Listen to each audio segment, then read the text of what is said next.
नमस्कार Biltu sir study channel पक्ष থেকে সকলকে জানাই স্বাগতম। আজকে আনন্দমার স্কুলের Lord Krishna and the little birds এই চ্যাপ্টার বঙ্গানুবাদ আলোচনা করব। তার আগে বলবো, নতুন হয়ে থাকলে অবশ্যই চ্যানেলটিকে সাবস্ক্রাইব করুন, পাশে থাকা বেল আইকন প্রেস করুন, যাতে ভবিষ্যতে আপনারা এই বিল্টু স্যার স্টাডি চ্যানেল এবং এছাড়াও Biltu sir official YouTube channel, এই দুটো চ্যানেল আপনাদের অবশ্যই কাজে লাগবে। দেখুন, আজকে যে নিউ এই চ্যাপ্টারটা বঙ্গানুবাদ করছি সেটা ভালো করে মনে শুনুন। নিউ ওয়ার্ডস হচ্ছে ল্যান্ড, ল্যান্ড মানে হচ্ছে স্থল, ওয়ার মানে যুদ্ধ, কিংস মানে রাজা, থাউজেন্ড মানে হাজারো, সোলজার মানে হচ্ছে সৈনিক, ব্যাটলফিল্ড মানে রণক্ষেত্র, এলিফেন্ট মানে হাতি, রেডি টু ফাইট মানে হচ্ছে যুদ্ধের জন্য প্রস্তুত, হেয়ার মানে শুনতে পাওয়া, সাউন্ড মানে শব্দ, ইন দ্য মিডল অফ মানে মধ্যখানে, অ্যাফ্রেড মানে হতাশা, নিক মানে ঘাট, সেফ মানে সুরক্ষিত। এটা ফোনিক ওয়ার্ড আছে, পড়াবে। Once upon A time there was a great সায়েন্ট, কোনো এক সময় বাস করতে এক মহান সাধক। His name was lord Krishna, তার নাম ছিল ভগবান Krishna. In the land of lord Krishna there was great war between many kings, এই যেখানে থাকতো সেই জায়গায়, সেই স্থলে ভগবান কৃষ্ণ যেখানে থাকতো সেইখানে স্থলে একটা মহান যুদ্ধ ছিল বিভিন্ন অনেক রাজার মধ্যে। থাউজেন্ড সোলজার বলছে হাজারো সৈনিক, we are on the battlefield, এই যুদ্ধক্ষেত্র রণক্ষেত্রের মধ্যে। With the charities and elephant, অনেক ঘোড়া, অনেক রথ, এটা রথ,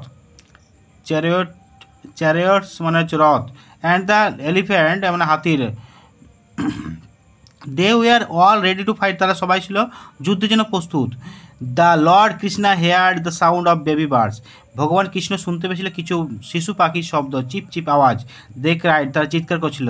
লর্ড কৃষ্ণা লুক ডাউন, ভগবান কৃষ্ণ দেখলো নিচের দিকে। দেয়ার ওয়ার 4 লিটল বার্ডস, সেখানে ছিল 4টা ছোট্ট পাখি। ইন এ নিয়েস্ট, সেই পাখির বাসার মধ্যে, আর পাখির বাসাটা ছিল কোথায়? In the middle of the battlefield, সেই রণক্ষেত্র বা যুদ্ধক্ষেত্রের মধ্যখানে পাখির বাসাটি ছিল। নেক্সট এবার আছে, পরের চ্যাপ্টার আছে the poor little mother bird cried, সেই ছোট্ট মা পাখিটি কাঁদছিল বা চিৎকার করছিল। The war is all around us, আমার যুদ্ধক্ষেত্র আমাদের চারিপাশে ঘিরে আছে ভগবান। I am here with my babies, আমি এখানে উপস্থিত আছি আমার শিশুদের সাথে। প্লিজ সেভ আস, অনুগ্রহ করে আমাদের রক্ষা করো। Lord Krishna smile and said, ভগবান কৃষ্ণ হাসলো এবং বলল, লিটল মাদার, মা পাখি, ডোন্ট বি অ্যাফ্রেড, হতাশা হইও না। আই উইল হেল্প ইউ, আমি তোমাকে সাহায্য করব। All the elephant in the battle were big bells around their necks, সমস্ত হাতিদের গলায় বাঁধা ছিল একটি করে কি বড় বেল, ঘণ্টা। কোথায়? তাদের ঘাড়ে। লর্ড কৃষ্ণা লুকড অ্যারাউন্ড, ভগবান কৃষ্ণ দেখলো চারিদিকে, অ্যান্ড দেখলো, এই চারিদিকে দেখলো এ বিগ এলিফ্যান্ট বেল, একটা বড় হাতির ঘণ্টা, অন দ্য গ্রাউন্ড, মাঠের উপরে।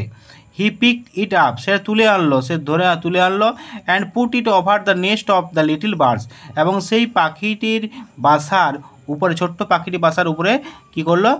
রেখে দিল।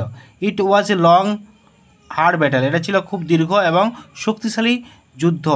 Bird the little birds war safe, কিন্তু এই ছোট্ট শিশু পাখিরা খুবই সুরক্ষিত। আন্ডার দেয়ার বিগ বেল, সেই বড় ঘণ্টার নিচে। Because the lord Krishna of kindness, কিন্তু কারণটা কেন? ভগবান কৃষ্ণ ছিল সত্যি দয়ালু।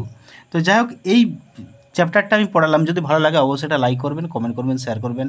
Tata bye bye. আবার নেক্সট টাইম এর প্রশ্ন উত্তরগুলো নিয়ে আসবো, এই Lord Krishna and the little bird এর প্রশ্ন উত্তরগুলো নিয়ে আসবো পরের দিনে বা নেক্সট কোনো একদিন নিয়ে আসবো। অবশ্যই আপনার চ্যানেলটিকে সাবস্ক্রাইব করে রাখুন দেখার জন্য।